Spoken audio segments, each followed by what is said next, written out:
that we hope you'll really like. You're listening to Creating Daily. There's something wrong with you. You know that? Because you and I are like a mullet. Sid is the business, so he's the front part of the haircut, and then I'm the party in the back. I think they're hilarious. Speaks to me. It's like he's saying what I'm thinking.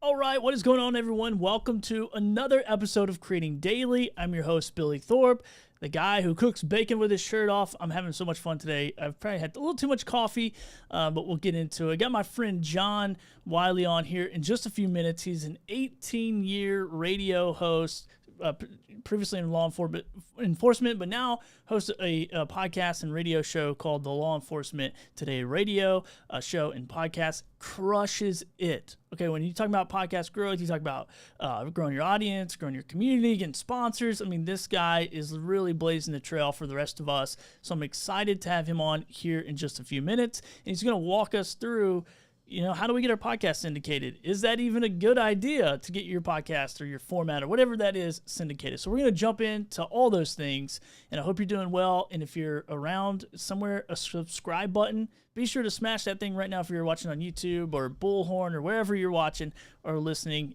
Subscribe to it and check out the podcast audio only as well. Now, I did add a new segment yesterday, so let's go ahead and jump right into it. What? It's tool time with Creating Daily. All right, someone told me yesterday they couldn't understand me saying tool time in that this person was a little older, but if you didn't understand it, let me know as well. Or were they just having a hard time hearing? I don't know. Anyway, maybe John can teach me how to do radio stingers.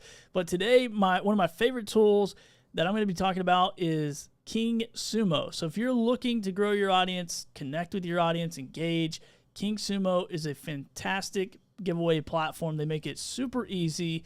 It's a one-time fee. I think it's like $49 or something. This is not an affiliate pitch. I'm just sharing my favorite tools with you, and it literally handles everything for you. So I don't know if you've ever done a giveaway on social media, but I've literally been looking at my phone, writing people's names down on paper or typing it into some spreadsheet to print it out later and draw something out of a hat. You can eliminate all of that pain and just send everyone to here. And it does all that social sharing and get more points for this and that and all that kind of stuff. So for all you creators who are looking to engage with your audience, maybe even grow your audience, do a giveaway. Who knows? Maybe it'll go viral or partner with the brand, a sponsor, all that kind of stuff. Anyway, so hopefully that's it for you, King Sumo. Go check it out. Now let's go over to Creator Highlights. No cooking necessary, no assembly required. It's got to be funky.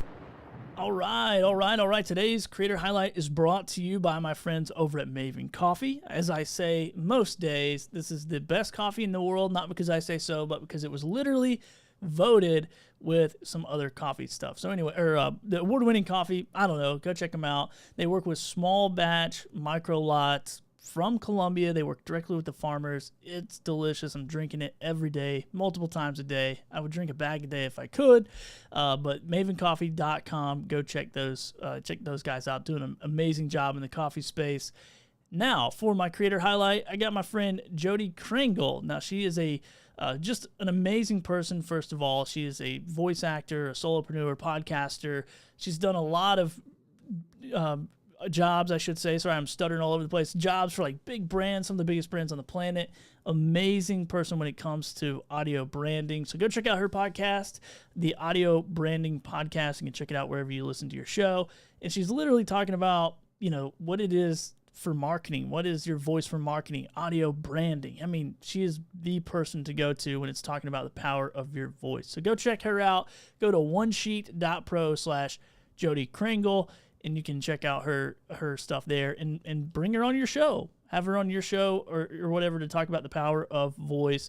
So really appreciate them and appreciate One Sheet for getting all of us creators a nice One Sheet, a nice press kit. So go to onesheet.pro/Billy Thorpe so I can stay number one in the directory. Now, anyway, I'm going to stop talking here. I'm going to bring my friend John on. He's an amazing guy, and we're going to talk about podcasting and radio and all that fun stuff. So, John, welcome to Creating Daily, man. Thanks for coming.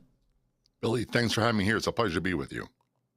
Now, I don't normally let people on my show where their voice and their mic sounds better than mine because I want to look superior, but I'll make an exception today. You sound great, my friend. You always do. I got to work on my audio setup for my Clubhouse. Usually I use a phone. So the radio and Sound is important. Audio quality is very, very important. And video and audio shows only, but content by far is king, and your personality is part of your content. And you got a winning personality and a great message. Thanks, John. Man, I appreciate that. Especially coming from someone like you who's been in the game for a really long time. I mean, 18 years as a radio host is no joke. And then, I think like 5 years, if my math is right, as a podcaster. And you've really done an amazing job at building an audience, building a community. So, man, I just want to pick your brain, and we'll just have a conversation, really, about these two worlds, because I often think when I'm in the podcasting space, people are like, oh, no, to radio. And I was a little bit like that until I met you and heard some of the moves you're making in the radio space and how it's more of a partnership than it is versus. So is radio dead, John? Why should we focus on radio? Why should we, as podcasters, put radio in our tool bag? According to Nielsen, I believe it's 93% of the United States Americans listen to radio daily.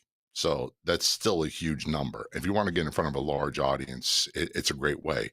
When you listen to the big syndicated talk show hosts, they realize that, and they use that as a platform to drive traffic to their websites, their podcast, and also, for example, email, newsletter, and other private content. They realize the power of being in front of a large audience. And quite honestly, the difference between radio and podcasting is my wife drives my car periodically, and after adjusting the seat, because I'm like crippled getting into it, she puts on a station I don't normally listen to. So I get exposed to a station and programming I wouldn't normally seek out. Podcasts, you have to deliberately seek out that show. And so you can get some bleed over. You can get in front of a larger audience. And for all those who say radio is dead, look, I'm glad to hear that, because that means more money for me and more slice of the pie for me. Because to be honest with you, most of the sponsorship comes from radio. Secondarily is podcast. Yeah, man. I love that. Less people in the space, more opportunity for you to come in and dominate that spot. So, man, I agree. And once again, I was probably jumping on that bandwagon because, we always, I think maybe not as all creators, but sometimes as people were like, oh, well, what I'm doing is better than what you're doing or whatever. And I love it that you've merged these two so seamlessly and done it pretty well. Man, so give me a rundown of the Law Enforcement Law Enforcement Today radio show and podcast. And how are those two things married? Like, how are you balancing the two? And then we'll talk about if somebody wants to get their podcast on, how they do that. But for the first one, how do you balance those two? First things first, I want people to realize I'm not a special case. Everything I've learned has been taught to me by other people, program directors, music directors, station managers. They've all taught me along the way. I've had instructors teach me. So I try to stick with what has been taught to me and what I've learned from my experience, and stay away from speculation, opinion, and things of that nature. So people that are in the podcasting space, they may not realize they can do this, but I'm telling you, if I can do this, you can do this. Billy's show about fishing can do this. Other shows can do this. What I did was, and this may sound weird, I was a police officer first. I got hurt and retired young at the age of 33. And about 8 years later, pursuing a career in broadcasting. In the early days that we now consider podcasting, I'd use Cool Edit. I would create an MP3, load it on a website, an MP3 download script, and people would listen to it. And then I went to a brokered radio station where I paid for my time. Anybody can do this, and sell my own advertising, create a radio show and a podcast. I went to night school and then been a full-time FM music jock for about 18 years. Long story short, in 2017, and I say this, every radio station I've worked at, I've never been fired from one. I'm very, very lucky. And I'm in my radio corporate offices right now, so excuse the mess. No matter how hard I work on that radio station, the minute I stop working for them, I stop getting paid. I don't make anything. I've got no skin in the game. It's a business. So what I did was I took what I learned from radio, combined it with the human experience in law enforcement, and in 2017 launched the podcast. Long story short, we got heard by someone on social media. I partnered with someone with a really big social media page, Facebook page, a radio station upstate New York, said they wanted it for radio. Could we create a radio version, which we did. We now are syndicated. I did the first syndication of 13 stations myself with sending the parts every week using WeTransfer.com, nothing complicated, as an MP3.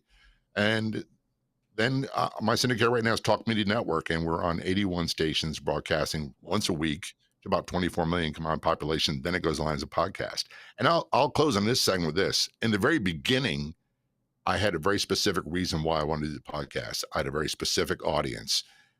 I knew what I wanted to do, and it wasn't about me. The minute we went to radio, we hit expand. And I use the analogy, you've heard it before. Interstate 95 is close to where I live in South Florida. So parts of it are 5, 6 lanes in each direction, heading north or south. It's always the same direction. You go a couple hours north, it's 2 lanes each direction. So what I had to do when I went from podcast only to radio, I'd expand from 2 lanes to 6 lanes. But I'm always heading the same direction. So it's never totally different. You're not going to tune in and all of a sudden hear a show about underwater basket weaving, because that's not what my audience expects. So that's what I've done. And the first, I'd say 4 years after being in radio, I only used the podcast as a support mechanism for radio. If you missed the show, you can listen to it here. It wasn't until I got in Clubhouse that I began really pursuing and seeing, the different opportunities that were available in the podcasting space that weren't available in the radio space due to FCC, formatting, whatever it might be, and able to do a lot more and create another revenue stream. So the two combined for me is a great marriage. Yeah, man, I love that you started that as like kind of a replay, like an on-demand option. I think that's pretty unique for radio. You know, if you're a radio host listening to this, that's like, you know, kind of going the other way. It's like, oh, this is pretty cool. I mean, that was a pretty smart move there to say, hey, go catch the replay over here.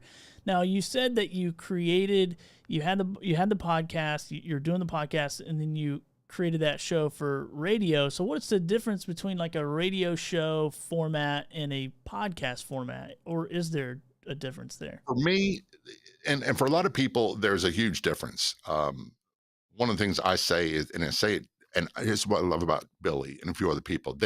We don't argue. We don't always agree with everything, but we don't argue each other's points. When people say it's your show, you can do whatever you want, you can. You are allowed to do whatever you want. If you want to make it all about you and a mouthpiece for you and what you think or what you feel, you want to be a thought leader, that's great. How many people are going to be interested in what you have to say? That's the guiding thing. If I want myself to have a good experience, I want my guests to have a good experience, but the most important thing is the listener. We want them to get what they need out of the show, what they're expecting. So I want to address certain points. The main two things for radio in the United States compared to podcasting, you need to have a clock, which means how long your segment's going to be and where the stations have their avails. They can put their news, traffic, weather, commercials, things of that nature. The other one is FCC rules. And we've all heard the George Carlin joke about the things you can't say on radio. There's certain things you can't say. There's certain things you don't want to talk about. And it's not a big thing for me. I learned a long time ago when I got in the radio world because of hot mics and things of that nature, that if I didn't curse in my everyday language, there's a good chance I wouldn't curse by accident on the radio and get fined or fired. So if I go through all the effort to get my show on a radio station, I don't want to get dumped in the first couple of weeks because of something stupid I said that violated the FCC rules and put their license at risk. If you handle those two things, you can go far. Okay. Yeah, that's good. You know, that's good to know, because I think some people get on a podcast and turn it into a rant forum, and you're like, oh, wow, I didn't know I was signing up to listen to this. Exactly. So that's good to know, to like keep your, and I like that too, man, that clock, because I think oftentimes, you know, for me anyway, I do kind of have that rule or not rule that, hey, it's your show, you can do whatever. However, I do have best practices. I believe in formats of shows. One, because it keeps me way more organized. And then that timing thing is pretty cool too, because I think as a content creator, as a radio host or podcaster or both, it can kind of stretch you a little bit to say, hey, do the hard work and figure it out. Just because you're done saying whatever, like maybe there's a little more you need to say, or a little less. Probably in a lot of people's cases, it's like, keep me. And now when you're thinking about building the show for radio, what are those time slots? They have different options, or is it 20 minutes for everybody, or how does that work? There's different options. Every station's a little bit different. The format I use is, I'll just give you a brief example. The very first segment is 9 minutes and 59 seconds long. The second one is also 9 minutes and 59 seconds. The third one is 10 minutes, 59 seconds. And the fourth one is 11 minutes, 49 seconds.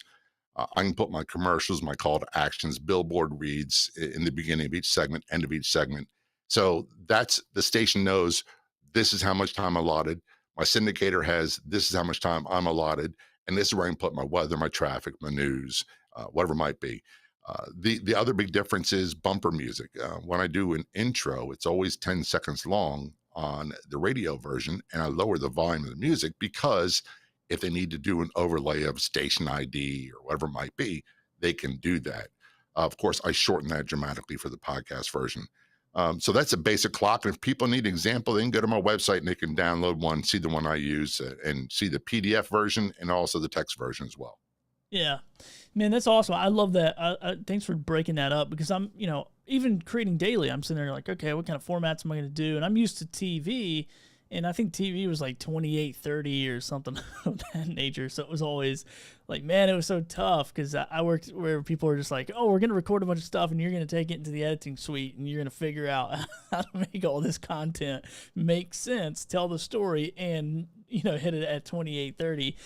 It was really challenging, but I think it really did help me out. So I like that fact of knowing those types of things. So, John, will any podcast work? Like, I have a 45-minute-ish show for fishing.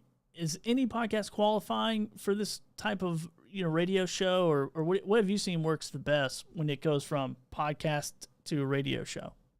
It's knowing what your show is. Number one, there's three basic type shows in my mindset. You've got business to business shows. You got a business to consumer show, which yours might follow into. And then you have general entertainment or consumption shows, which mine falls into. I have nothing to sell. So two good examples of business to consumer shows that are doing very well in the radio space are the Kim Commando show and also Dave Ramsey. If you listen to them, they're about topics which you would think are boring. However, they've made them entertaining. They entertain first, they inform second. So when they have an opportunity to pitch their product, their book, whatever it might be, they throw that in there. So it creates a revenue stream for them as well. Email, newsletter, all that stuff. Now, with general entertainment consumption shows, it's all about the story.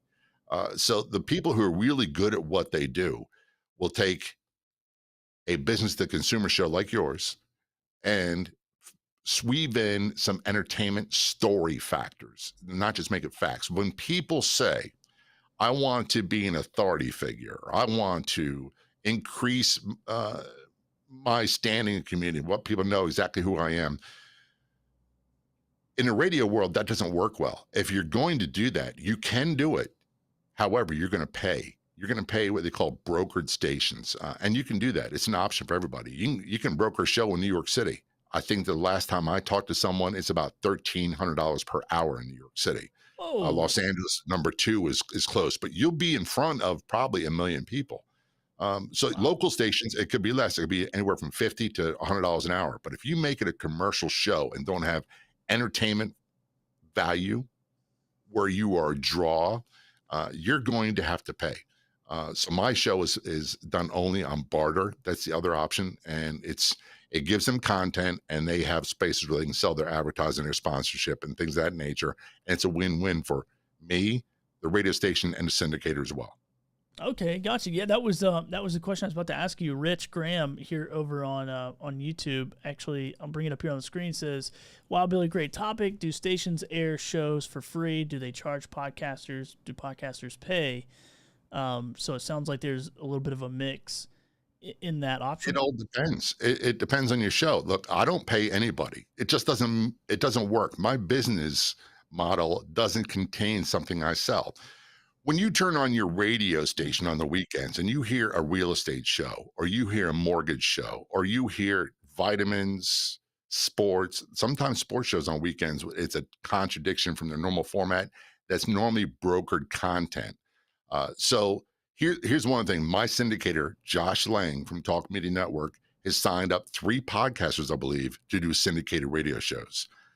There was a guy named Rush Limbaugh that when he died, it created a big opening in the talk media world. And on the weekends, so many stations have brokered content.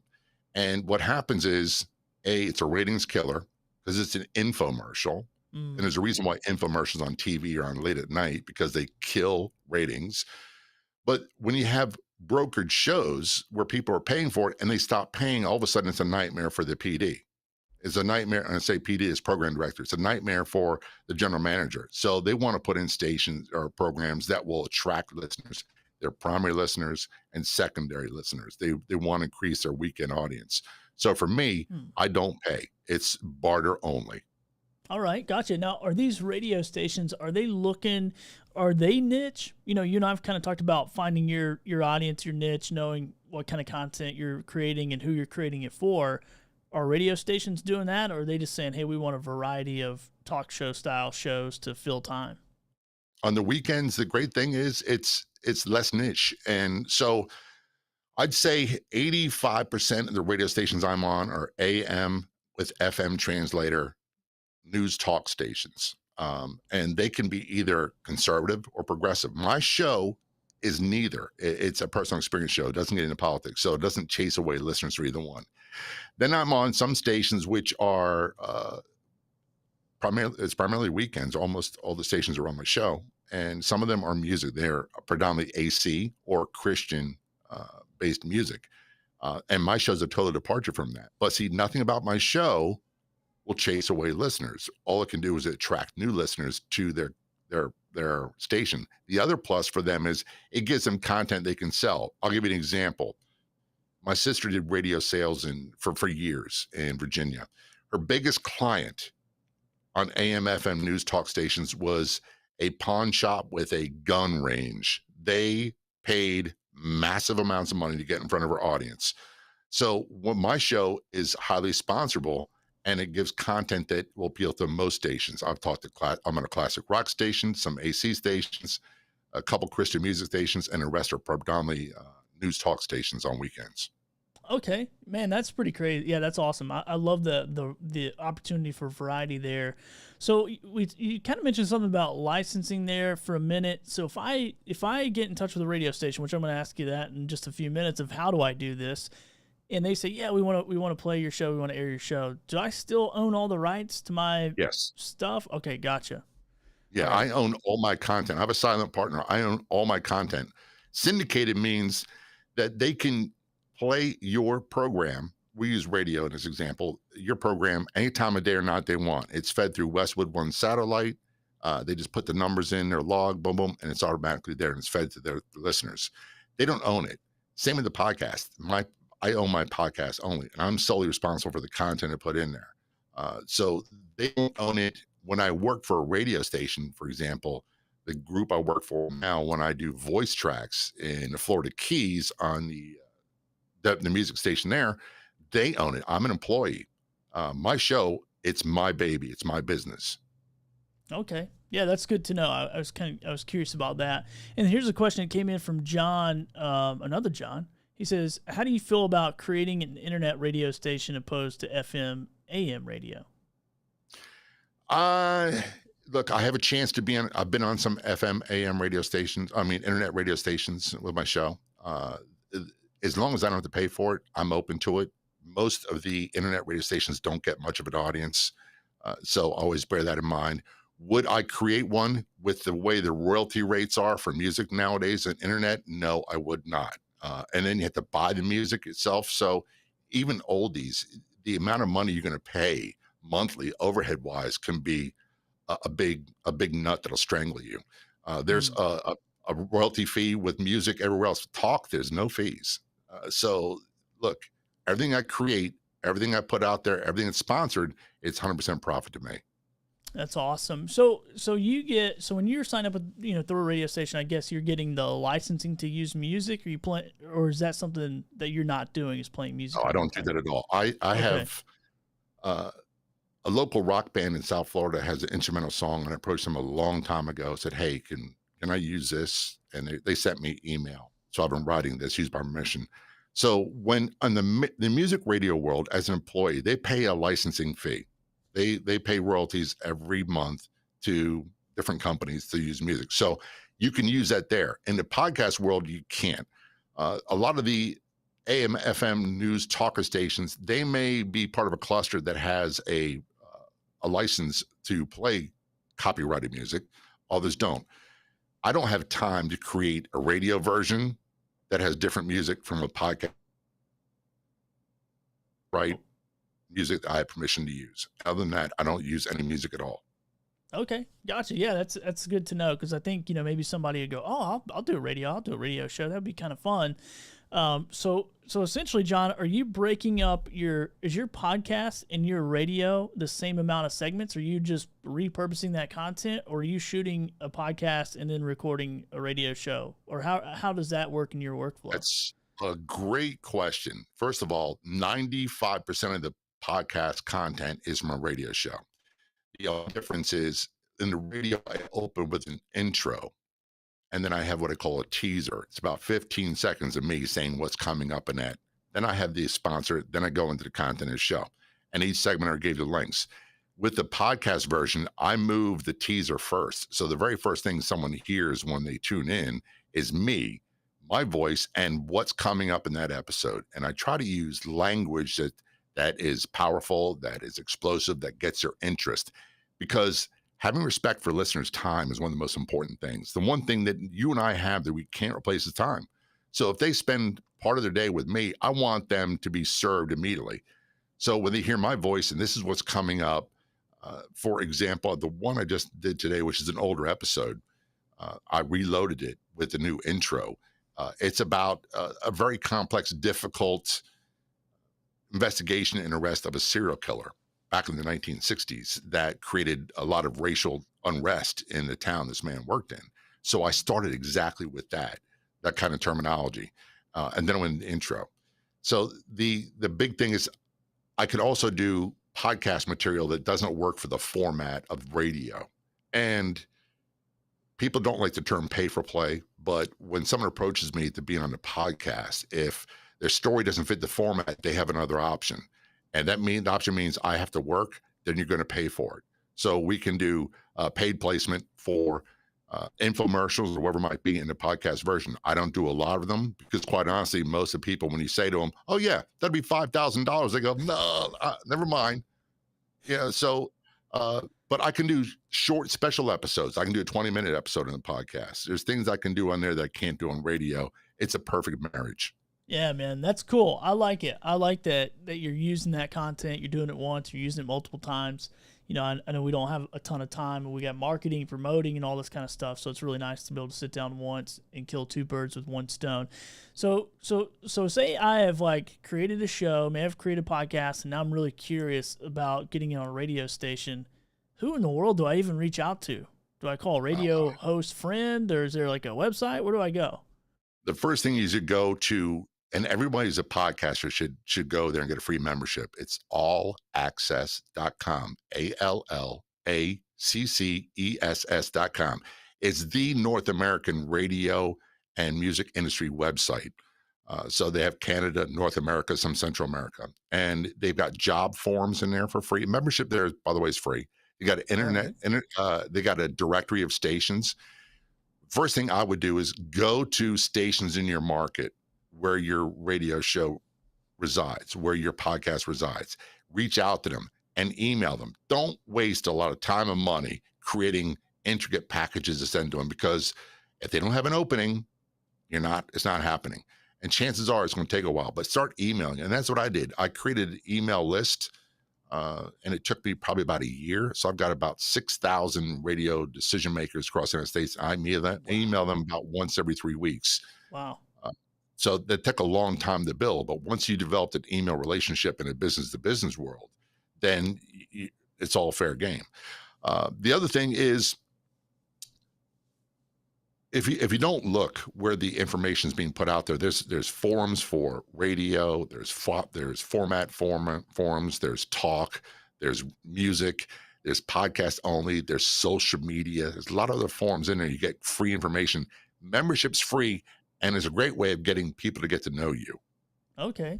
Yeah, that's awesome. So are you going to sell that list, John? Are you going to curate it real nice and put it in a PDF? I do have some people that pay me to send their ads out. So, It's certainly not free, but I do it reasonably. It's not a lot of money. And but I don't give them the data because that just would be unfair. And quite honestly, it's bordering on spam, in my opinion. So Yeah, I don't give people the data.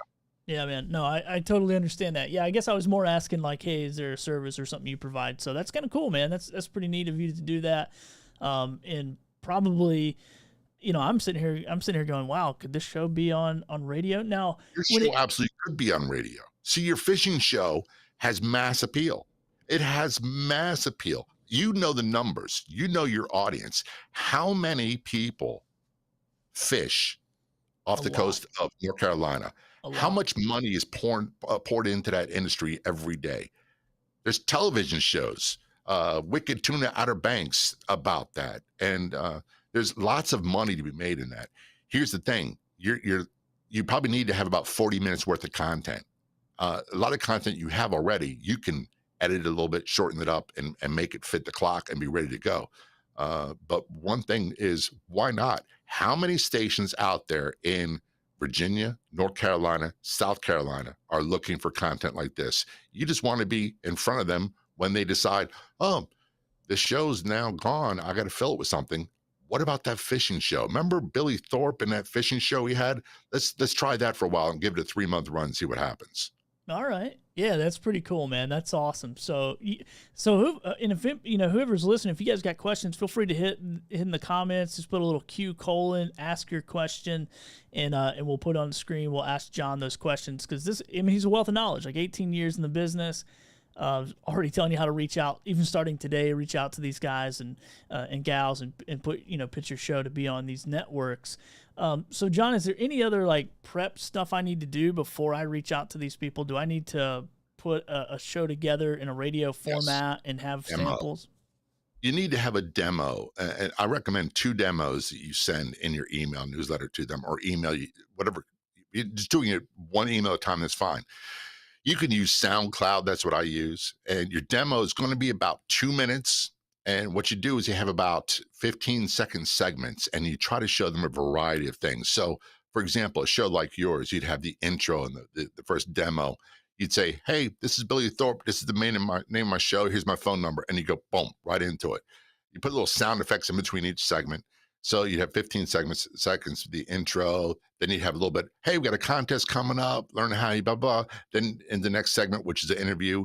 And you do that for about 2 minutes. Get 2 of those together. Second one, you won't have the intro. You just have, hey, this is Billy Thorpe. This is the name of our show. This is how you get in touch with me, and go right into it. You want them to have something to listen to. Secondly, you can take your podcast and you can put the link in there and say, you can listen to past episodes of podcasts to get a feel for the format. However, I'll give you a word of warning, not for you. This is for everybody else.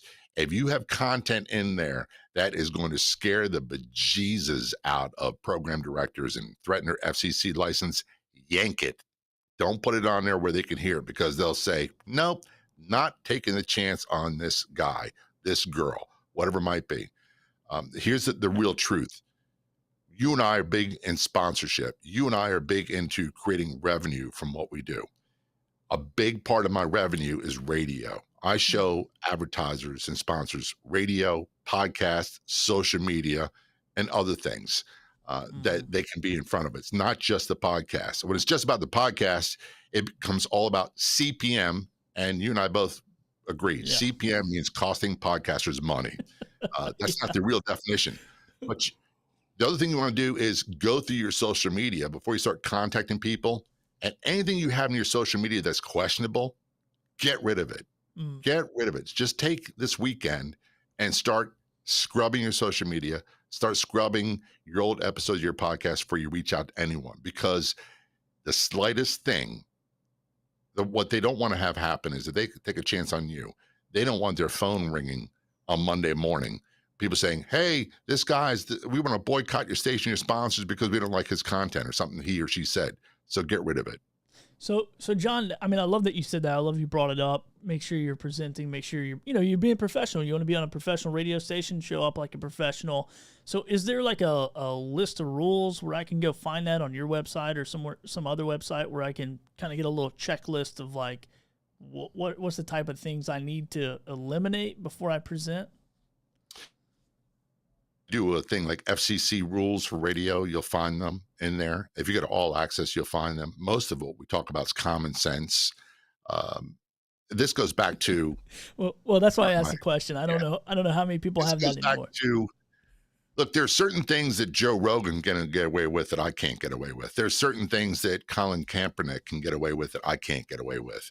I'm not a big name person. I'm not a big brand. No one's offering millions of dollars to be outspoken. So if you want to be outspoken, by all means, go ahead. It's your show. If you are not Joe Rogan or those people, be prepared not to get to have people spend money with you. If you're asking companies like Coca-Cola, Adidas, Nike, or whoever it might be to spend tens of thousands of dollars a month with you, make sure you are professional and you have something that they want to be part of. Again, this goes back to the radio thing. You give any example of why they don't want to do business with you, they will take it and they'll run with it. They won't do business with you. Yeah, because they probably got a dime a dozen knocking on their door, so they want to pick the right ones, the best ones. So, well, John, man, I love this content. I think you've nailed it, knocked it out of the park. You've given me a ton of homework to do. Is there anything I didn't set you up that you want to share about, or mention, or say about getting your podcast syndicated to radio? Look, if you're interested in doing it, or repeat what I said before, I'm not special. I've had great teachers. You run with it, try. People like Billy have a great show and great content. There's a little prayer I say quite often, and I'm going to paraphrase it. Please don't let someone steal my dreams, crush my hope, waste my time. Most importantly, God, don't let that person be me. When you hear people, especially in social audio world, telling you, you can't do that, or I want to cuss, I want to do it. Remember this. If you have a mission, you want to accomplish something, don't listen to those people. Most of those people, while well-intended, are trying to sell you something. So when you hear Billy talk, Billy tells you the truth. When you hear me talk, I'll tell you the truth. Or as other people will tell you the truth. It's your show. You can do what you want. If you want to get big, the world's your oyster, and you got plenty of opportunity. That microphone that we're talking into, that you're talking into, it's not just a tool. It's an opportunity to get your message out to the world.